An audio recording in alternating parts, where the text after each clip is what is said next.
एक गांव में एक गरीब दादाजी रहते थे। उनकी जिंदगी बहुत कठिन थी, लेकिन वो दिल के बहुत अच्छे और मेहनती इंसान थे।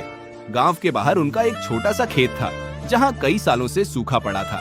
ना खेत में अनाज उगता था, ना ही मेहनत का कोई फल मिलता था। लेकिन फिर भी दादाजी ने कभी मेहनत करना नहीं छोड़ा। हर सुबह सूरज निकलने से पहले वो अपने पुराने औजार लेकर खेत की तरफ निकल जाते थे।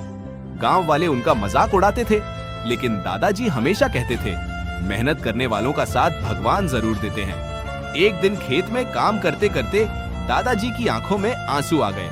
उन्होंने आसमान की तरफ देखकर कहा, भगवान, मैं इतनी मेहनत करता हूँ, मैंने आज तक किसी का बुरा नहीं किया, फिर मेरे साथ ऐसा क्यों हो रहा है?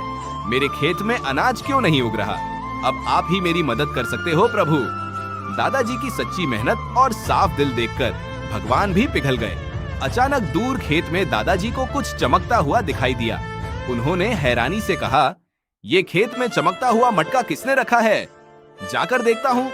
जैसे ही दादाजी उस मटके के पास पहुँचे, पूरा खेत चमत्कार की तरह हरा भरा हो गया। सूखी धरती पर हरियाली फैल गई और वो चमकता हुआ मटका सोने से भरा हुआ था। लेकिन दादाजी ने उस सोने पर घमंड नहीं किया। उन्होंने मेहनत करना नहीं छोड़ा। समय बीतता गया। दादाजी का बेटा बड़ा होकर एक बहुत बड़ा बिजनेसमैन बन गया। उसने अपनी सारी सफलता का श्रेय अपने पिता की मेहनत और संस्कारों को दिया।